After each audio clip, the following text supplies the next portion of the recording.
Yo, Charley, welcome to the very first episode of Think on These Things.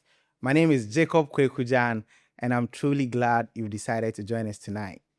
I believe many people, whether they admit it or not, are searching for something, searching for peace, meaning, purpose, love, success, understanding.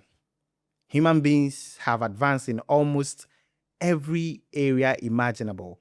We have technology, information, wealth, influence, and even artificial intelligence. Yet somehow, inwardly, many people still seem deeply confused, restless, empty, and disconnected from themselves.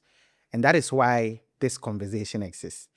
Not because we claim to have all the answers, but because perhaps by thinking together and questioning together, we may begin to understand ourselves just a little bit more. Tonight, I'm honored to be joined by someone many people know as an icon in the music industry. But beyond the music, I believe there's also a deeply reflective and conscious mind. None other than my senior brother, Okyeame Kwame. Bra Kwame, welcome to Think on These Things. Thank you. Bra Kwame, to start, why is it that with all the advancements humankind has made, we still see a lot of people deeply troubled and deeply, confused? Great question. I'll try an answer. I think that one of the key reasons, it's not the only reason, but one of the key reasons why people are confused is because the society trains us to look outside of ourselves for solutions, for the Messiah, for the God, for the answers. When we are the miniverse, or we are the universe, and the society is driven by culture, which is predominantly outside of us. And so identity is given to us by our forebearers and our society. The name, the dates, everything is given to us from outside of us. And therefore, since we are not what is outside, but we are within, the conflict of marrying what is truly us and what is outside of us trying to force its way into us creates a conflict within us. And out of that conflict, we come back to put conflict in the society. So is that culture fighting with person and creating dissonance and creating intra-personal conflict. Then when a person is conflicted inside, he creates an interpersonal conflict with society, with his wife, with his children, with his business partners, with his bosses, with his chief. And then that conflict now leads to wars, which will lead to climate change and everything else. So it's fair to say that most people are sort of separated from who they really are, and they have imbibed what society has placed on them. Exactly. And that is why we chase what already exists in us. Okay, so if you say what already exists in us, I mean, to the layperson, he's just, human flesh. Yes. He's just a young boy who has now graduated university, now doing national service. What is in him? What is in him is everything that is without. So the same way there are billions of stars and planets and galaxies and supernovas, inside us are cells, the brains. It's the same way. So we are the microcosm of what is in the macrocosm. Hey, this is big English. So you need to break it down for us. There's nothing different from what is in all the universe, from everything that is inside of you. Yeah. So you are the universe. You are in the universe, and the universe is inside of you. So what is inside of you is the duality of a lot of love and a lot of trouble. And let me put it, a lot of good and a lot of bad. Yeah. And so once a person has not come to this knowledge that he or she is capable of a lot of love, he is unable to give out all the love that is inside. And once that person has been able to, he's not come to the level that he is capable of a lot of bad, he's also unable to deliver the bad in them. And he's unconscious of what is inside. And for example, that person is being told that anger, frustration, wickedness are caused by a Satan. And therefore, that Satan's angels called demons. But you see that when we describe all the demons, they are exactly the things in us that we are afraid to express as parts of ourselves. Example, anger. Yeah. Every human being has the ability to be angry. Exactly.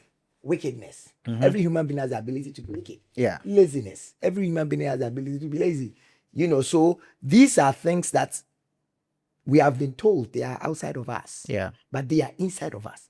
The same way, limitless love, service, empathy, kindness, the type of love that Paul talks about in Galatians 5, where he says that the fruit of the Holy Spirit are 9. Faithfulness, long-suffering, all of those things that they say they are angels, which are also outside of you. So what is inside of you is the duality of all that is. Wow. Yes. So how does a person begin the process of knowing that this is within me and this is also within me? And by virtue of that, how do I get to, balance myself? Because I believe one of the main reasons why most people are very confused is, as you rightly said, they've not been able to reconcile themselves with the world. And so how does a person start that process of reconciliation? Well, I think that it begins with family. So once a person is born, he's already given a religion. He's given a nationality. He's given an identity. He's given a cult to be a part of. He's given a tribe. And that, as the child grows, puts a mask on his face that we call person. So he or she becomes something that he's not. Completely. So he becomes a good product of the society. So based on his upbringing and his socialization and his culture, he grows up to have an identity that I am a good man. Yeah. I'm an armed robber. I am Asante. I am Asante. I'm Japanese. I'm Japanese. I'm Christian. I'm Ghanaian. I'm Muslim. Yeah. And because of those labels, that person now begins to see, it creates a certain idea of tribe consciousness. And with that tribe consciousness comes tribe loyalty. So we are Shantis, we are Asante Kotoko. If they score us in Kumasi, we will beat them. Yeah. And we are Christians. We don't marry non-Christians.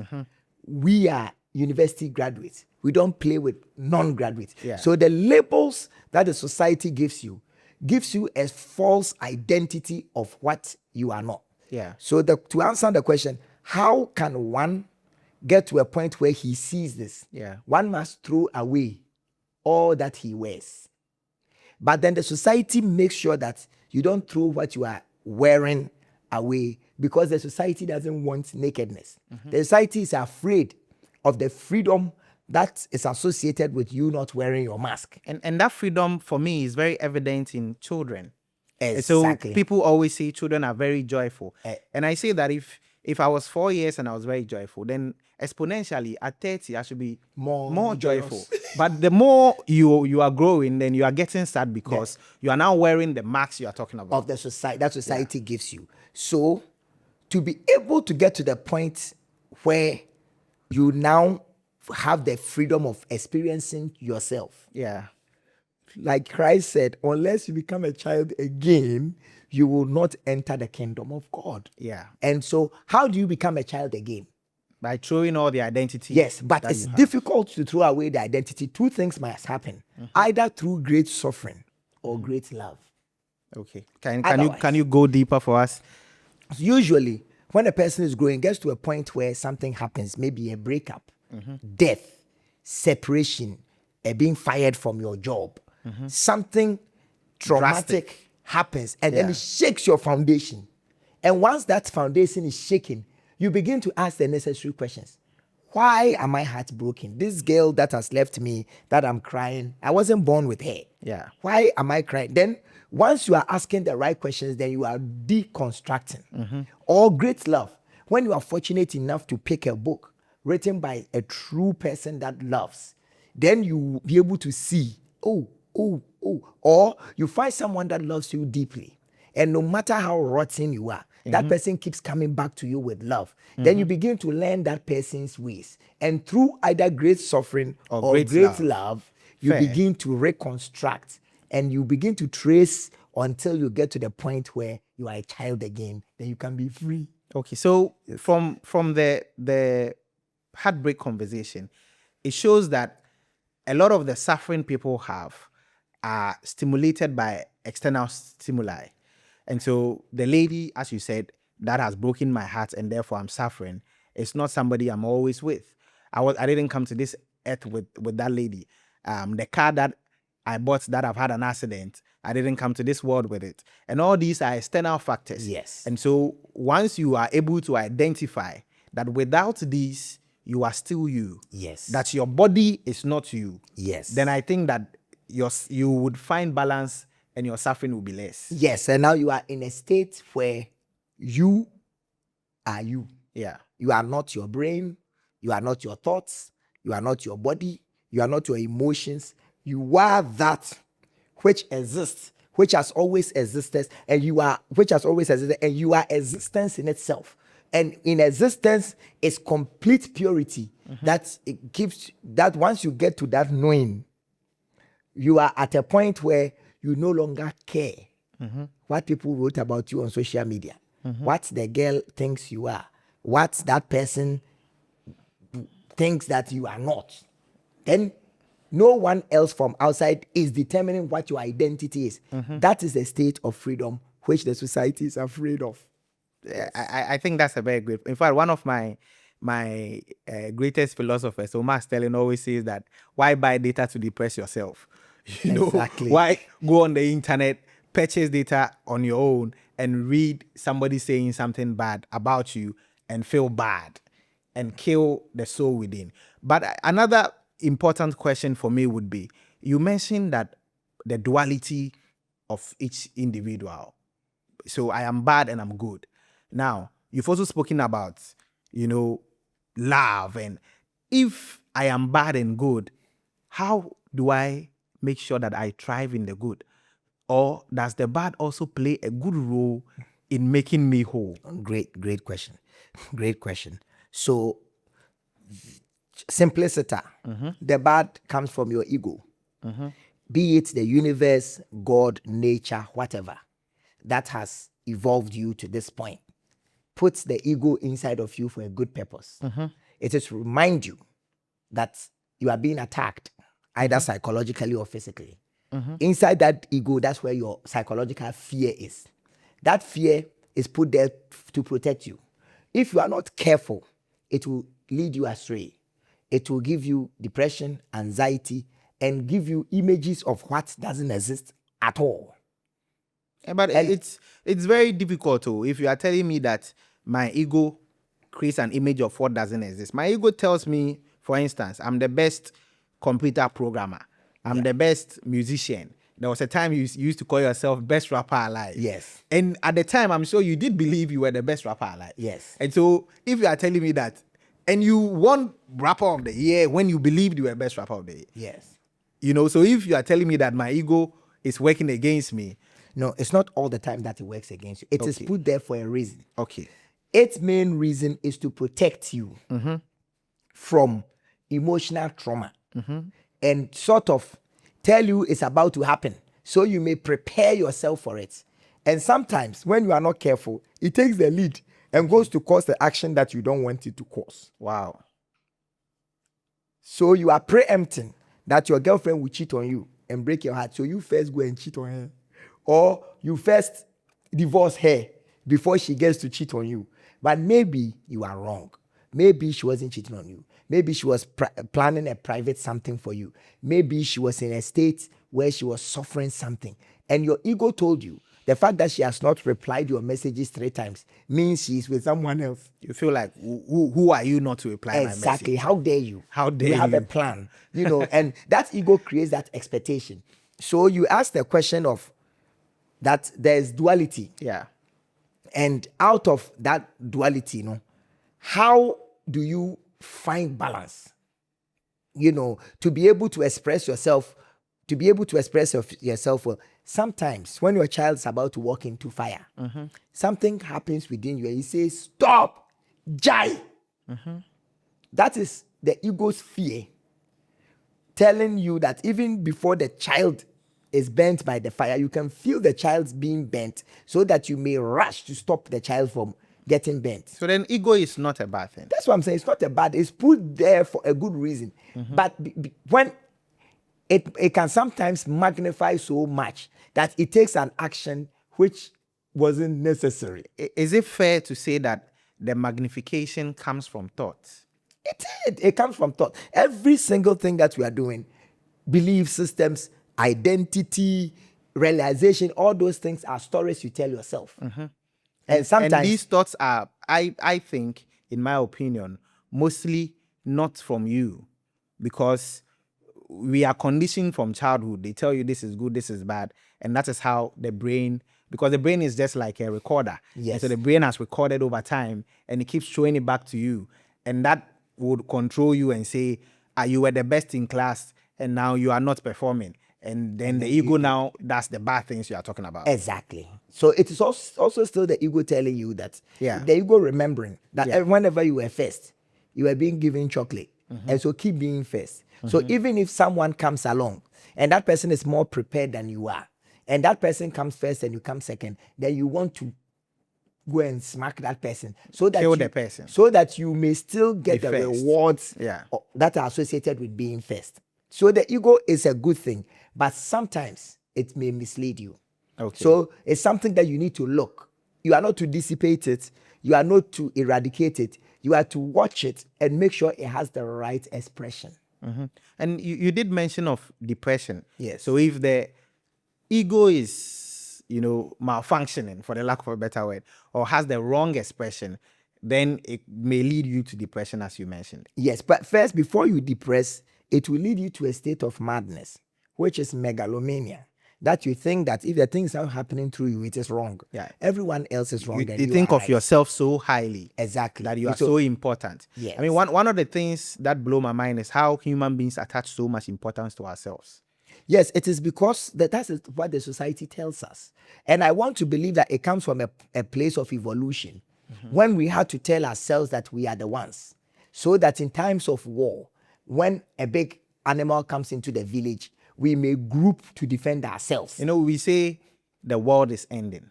Yeah. But in truth, it's our world. I don't think the hippopotamus wakes up and say the world is ending. Maybe unless it's being chased by a lion, then my world is ending. We think we are so important that everything concerning human beings is the most important thing. That's what I say. So that is a completely right statement. But where does it come from?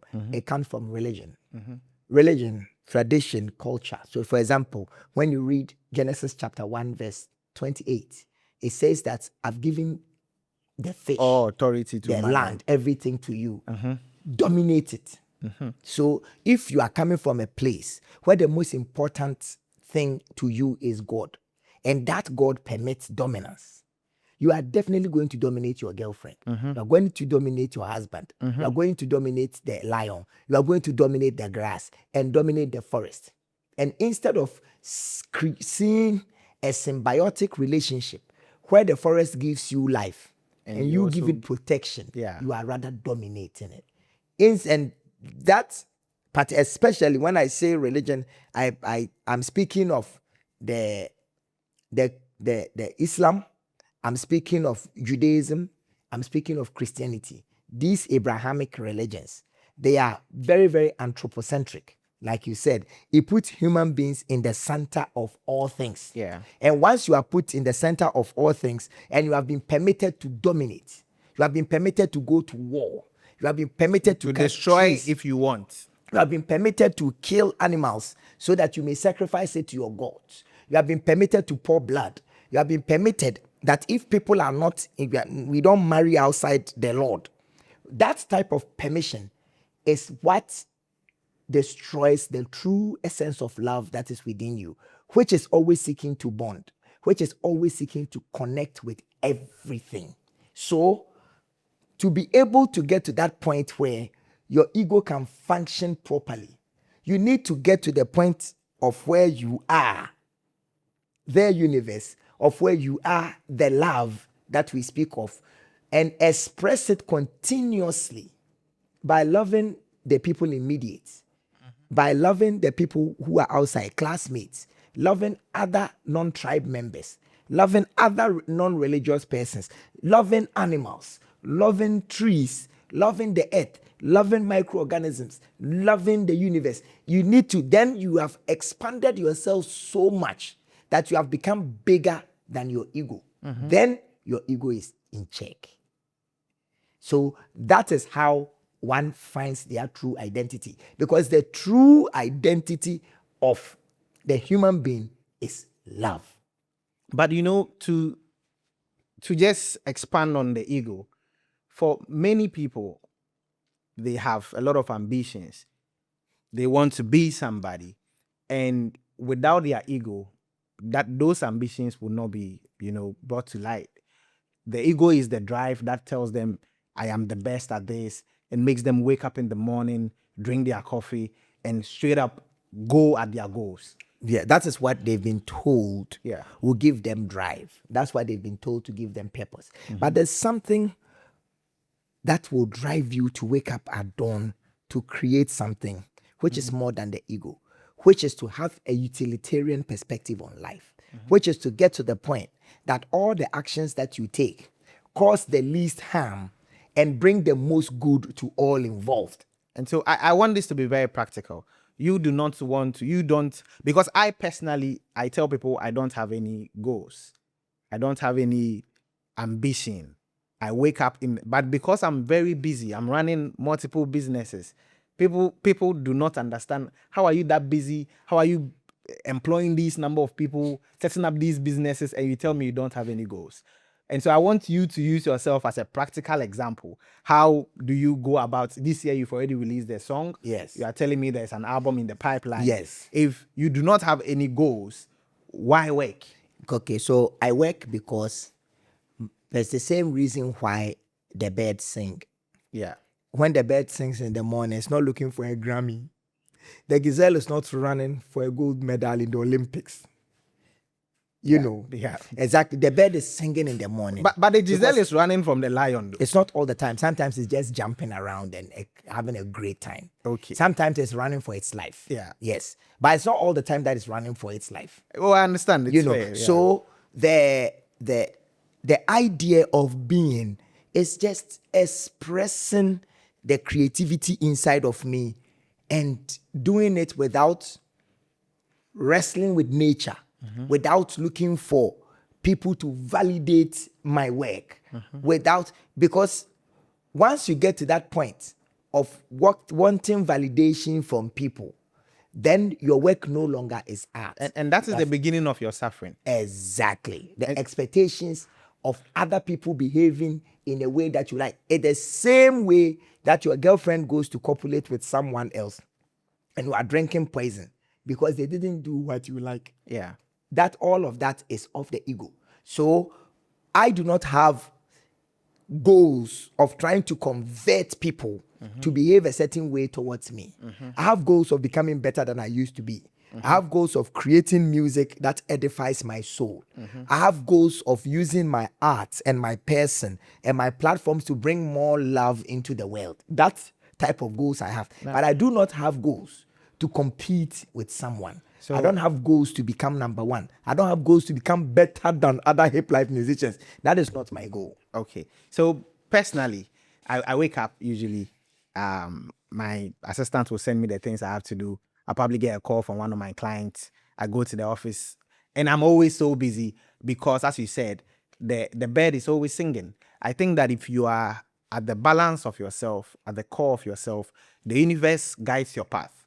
and always you are in that balance. Yes. But since you mentioned art, I don't know if you know, I think Howard University published, if I'm sure, about 73% of 15,000 musicians. They did a research on them, and 73% of them suffer chronic depression. I mean, and it's not just with musicians. I think all forms of arts. And one of the questions I have is, if you are making so much music to make people happy, how do creatives end up like that? It is purely like the wise Buddha said. Buddha said that expectation is the source of all suffering. So I am making my music and I want views. I want awards. I want number ones. I want to be in the charts. I want a Grammy. So some of them may come through. Some of them may not come through. And since I set them out as goals that I am going to achieve, I'm meditating on it. I'm praying. My God says that I shall be the head and not the tail. And all those things. And then at the end of the year of review, a few of them came through. The others that didn't come through, it creates dissonance. God lied to me. Why didn't it happen this way? What is wrong with me? Is it because I'm growing old? Is it because this guy did this, but my stuff is better than that one? All those things are the things that depresses us. Okay. I was once there. 10 years ago, I was completely depressed because... How did the whole depression start, and how did you get out of it? Okay, so I'm turning 40, I'm 39. And then I write an article on Ghana Web. You remember we used to publish, I had my own blog on Ghana Web. I wrote an article, My Fear of the Big 40. And why am I afraid? Because I'm growing, I'm thinking, if the people that listen to hip life music in 1996 were 20, at this point, they are 50.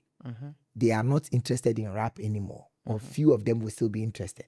They have Or to your type of rap. Yes. Because that's what they grew up Yes, school fees, with. hospital bills, university tuition, trying to go up in life. They are tired. So if my audience are growing like that, and 57% of Ghana is youth, which I am no longer one, and how are they going to identify with my music? How are they going to follow me? How are they going to buy my music? Would they not listen to Koku Smoke? Where do I fit in? And since I couldn't find myself in the bracket winning, then it begged the question, what am I going to eat? Is my wife still going to love me when I'm no longer? And all you've Okyeame known Kwame? how to do is make Yes. music. What would you do now? And I've been making music since I was 15. What am I going to do at the big 40? Yeah. And so these are stories that I'm telling myself. And there's something in psychology called the ants, automatic negative thoughts. Thoughts. Yeah.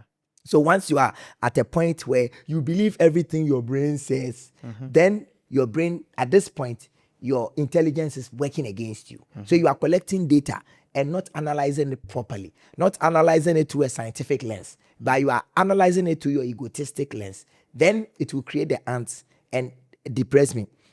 The thing that put the nail in the coffin was then I released Small Small. Beautiful song. I spent $15,000 on the video. With Miss V. Yes, with Miss V. Beautiful song. At that time, we were in Nigeria promoting the song together. And I had hopes. This song is in English. It's Afro, the beginning of Afrobeat. It's recorded live. This song should do something. And it didn't do it. And then I remember you and I went to Nigeria for the Afrima. Yeah. Small Small was nominated 7 times. You More won than...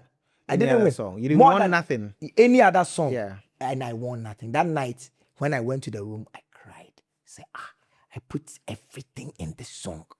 Why? And your tears was because of the expectation that you had put on your Because neck. of the expectations I had put on myself, that I forgot that because I had made Small Small, someone had bought a ticket for me and my manager and my wife to come to Nigeria and sleep in a 5-star hotel and enjoy breakfast and lunch for 4 days, connect with other great West African and African artists, and even meet an opportunity to meet Manu Dibango. Because of that, you get it? Yeah. This song is winning Video of the Year award in Ghana. I'm playing lots of shows. But because I was so fixated on that, this song must become international. Yeah. No matter what the song did here, I wasn't satisfied because of my expectations and the goals I had set for myself. That It had nothing to do with me. That's what depressed me. Okay.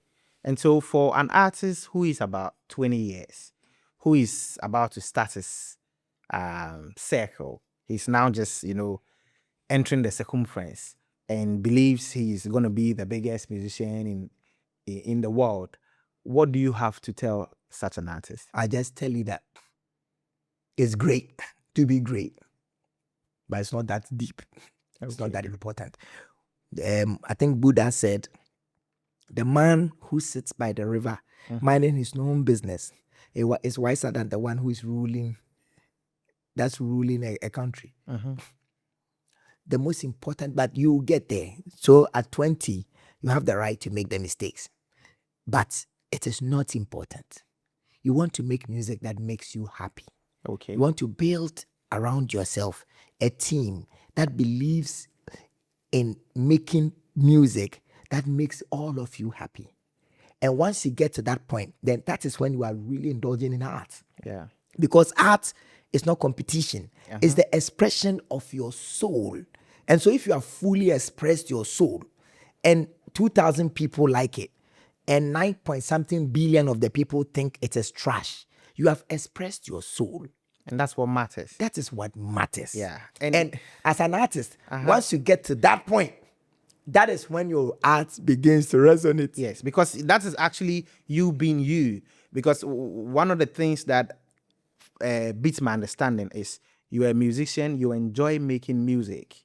So if you are 8-year-old and you are playing the piano, you do not care which radio DJ is not playing it. No. You just want to play your music. Yes. And quite recently, I was with one music executive, and he was telling me how there's this songstress who sings beautifully, but to be able to get her to have the image, she needs to make her body.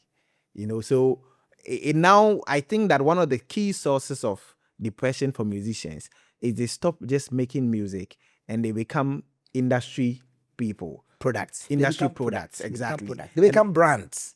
They say we'll build a brand. Yes. So once you become what the industry wants, if the industry is going the other way and it's not going your way, then you would always be caught up in the depressed. Yes. Because I also genuinely think that thoughts come to us. So you do not think. An example, anybody watching this, let's think about a red Mercedes Benz. It will come. And it comes to your mind. Stop thinking about the red Mercedes Benz. I can It's assure gone. you are still thinking about the red Mercedes Benz. Yes. The only time thoughts changes is when something else comes to mind. So because your thoughts are caught up in trying to win Artist of the Year, trying to get this radio station to play your songs, now all your focus is on there. And you are not able to see the lights, Exactly. to see sunsets, Exactly. beautiful flowers, taste that gobe. Yeah. Savor that kiss from that girl. Yeah. You can't feel it because you are preoccupied with satisfying your ego so much that it has blinded you from experiencing the moment. So like you said, what the ego does, very trickish, is that it either takes you to the past and remind you of all the things you didn't have, or take you into the future and tell you of everything that's about to fail you. Yeah. And then whilst it's doing that, it robs you of experiencing the moment. The now. Wow. The present. Yeah. And it is in this present where this conversation is. It's in this present where currently, as we speak right now, the most important thing to me is talking to you. Yeah. Because I am in the present, having a beautiful conversation with my brother. And whatever any other person is doing, Exactly. you don't care. The best example, bruh, is when I see kids playing and the kid has a toy. The toy at that moment is enjoying the presence. If you take the toy, it's sad for 3 seconds. Moves on. Takes another toy and moves on. And genuinely, I think that is how all of us are. But because of conditioning, and you are in class, and they are telling you that this person is first and you are last. Yes. And this one, you are a Christian. That is a Muslim. You can't play with him. Yeah. But if you see kids, they don't care whether you are Muslim black, or white, no. Muslim, Christian, kids don't know. They just play. And that And shows that is how the nature of nature. and shows how our conditioning has really separated us. Yes. So it is so to come back to your first question, why is it that people are not able to enjoy themselves? It is because of social conditioning. Yeah. Yes. I think this has been a beautiful conversation. And so now I have realized that I am conditioned. I have realized that my thoughts are hurting me. What is the next step for me? Big one. To be able to realize that you are conditioned. Once you get there, you are free. You have done 99% of the job to be able to see that we're lying, you know. But it is almost impossible to get to the point that you are conditioned. So, but once you can get to the point that you are conditioned, that is the point that you begin to see clearly without the presence of the past, where you see and experience the moment. And many people then- think it's a process. I disagree. No, it is instant. Yeah. There's no process. You realize that you have been conditioned, the conditioning is gone. Yeah. So maybe when you are tired, it comes back. When you are asleep, it comes back. But when you are in your conscious state and you can see clearly, conditioning gone. Conditioning is completely gone. I think that one of the things we can, motivate people to do is to question everything. But they are afraid. See, you and I are here finding answers to questions that our parents are afraid to ask. Yeah. Yeah, because they don't want to be separated from society. Yes. Because they want to that's what blend I'm in. saying. That's what I'm saying. That so the brain, at a point, knew that without the society, it will perish because there are wars, wild animals, people taking over other people's families, slavery, neocolonialism, dark ages, and so people had to band up, and that is what destroyed love. That is what. So you don't speak my language, you are my enemy. Bah! Yeah. And now those things are gone, but the brain still remembers. Yeah. So it is imperative that once you get to the point where you realize that you are conditioned, and then you have also carried the genome of your great grandfather, who was probably a hunter. Yeah. And then you already knew people think that conditioning starts from when you start socializing. But you came into this world with information. Yes. I always say that a kid that was just born starts crying when everybody's sharing him up. He knew how to cry before he came into this world.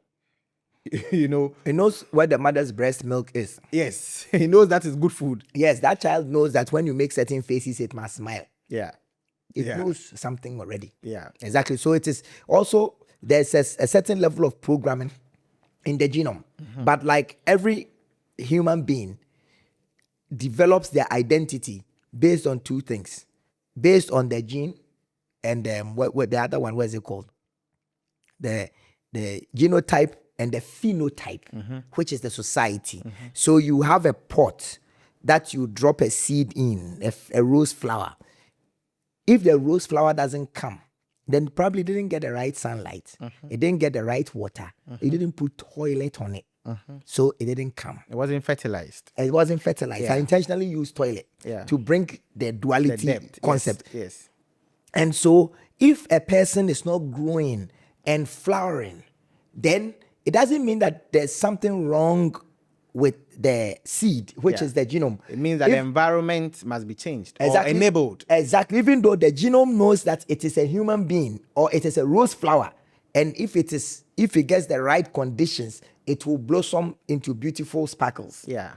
But without those right conditions, that human being will grow up and lack and fear. This conversation that we are having is going to create mixed feelings online. Yeah. People are going to insult me. They are going to say, how dare you discuss the society from that perspective? How dare you look at religion like that? How dare you say that the Christianity, Islam, and Judaism are anthropocentric, and then it is focusing on human beings and forgetting about nature? And so if I was scared, I wouldn't say them. Yeah. So that And that for someone that really wants to deconstruct, someone that wants to be free would not have the opportunity to hear it, because I will be afraid of the future consequence of telling my truth. Yeah, you will be scared that I'm Okyeame Kwame, I have so and so followers on Instagram, and they will unfollow me. Exactly. I will drop a song and they will not listen. Exactly. And therefore, you will not question everything. And therefore, I will not question it. Yeah. So the society, it gets checks and balances. It tries to keep all of us in check. And as long as you are in check, it might give you a check. Yeah. it will give you a check. Yes. You will go to the bank to withdraw it, but then you end up caught up in the circle of stress and depression exactly. and anxiety. And then question quietly. Yeah. Yes. But since we spoke about musicians, there's something I also want to highlight.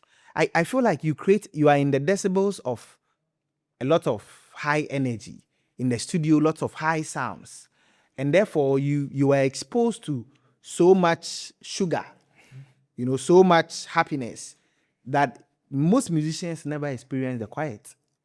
That's true. And if you never experience the quiet will find you. And that is when, without the high frequency decibels, you'll be caught up with sadness. Because, and I'm not saying it in the sense of withdrawing yourself, going to the beach and creating music. I'm saying it in the sense of withdrawing yourself and enjoying the moment of just being. Yourself. It's because the society tells us that alone is lonely. Mm-hmm. The music, Okyeame Kwame, Okyeame, with me Jahweni, Madame Fopabe Okyeame, Mayedeni. Because of that conditioning, we want to band up. Mm-hmm. And because we want to band up, when you are left by yourself, you are afraid. Because look, immediately you put your phone down, you turn off the music, you turn off the TV, and you sit down quietly.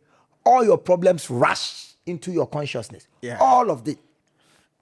Why are you sitting down quietly? You have not written the proposal. You have not called Kwaku. You have not done this. But they are like waves. Every wave will rush to shore and go back. Yeah. So it is so scary to sit down by yourself and try to enjoy yourself. Mm-hmm. It is the most difficult thing to do as a human being. That is when you are conditioned. Exactly. No, but yes. Yeah. And once you get to the point where you deconstruct, once you sit down quietly and all your problems come up, you can tell them, wait, I'm sitting down quietly for 30 minutes. When I'm done, I will come back and deal with them. Yeah. Then it goes away. Yeah, because So you can enjoy your essence. You can enjoy your freedom. I mean, a hungry man has one problem. He wants to eat.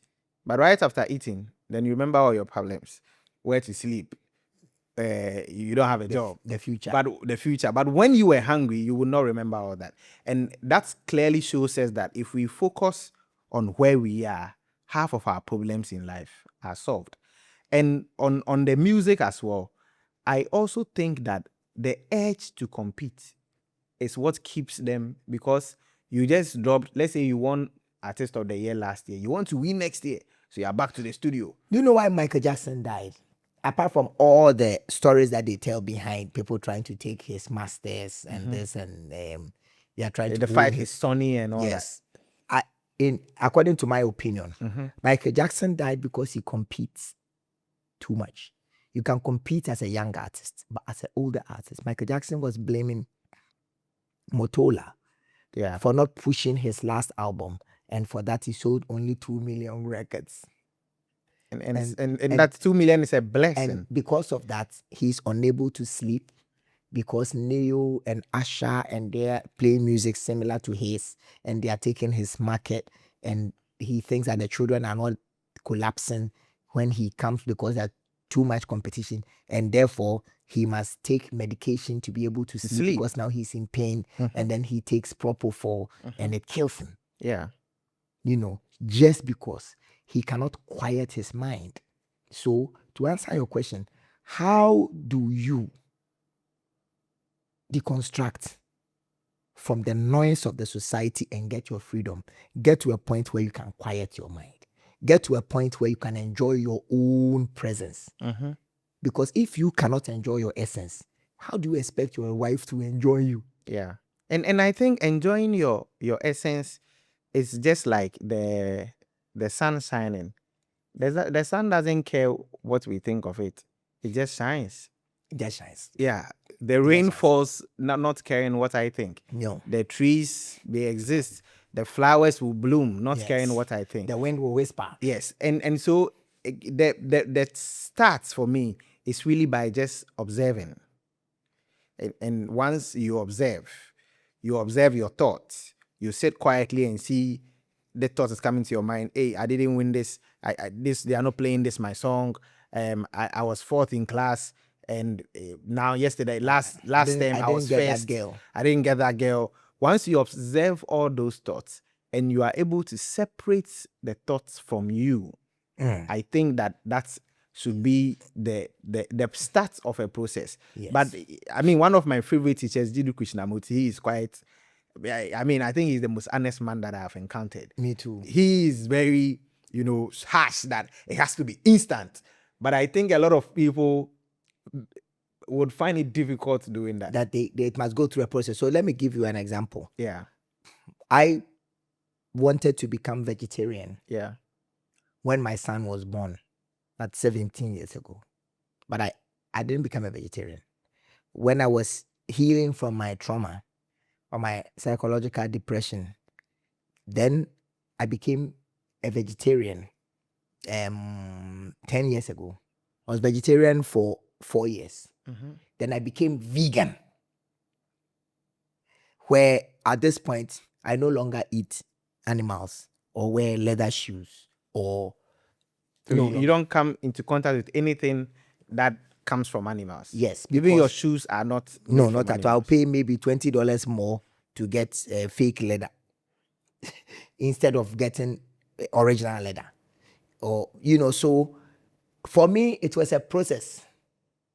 But when it got to the point where I saw the cruelty that was associated with livestock farming, I saw it. I saw that between 16 to 18% of methane emissions causing global warming through the erasure of the ozone layer is through cattle farming.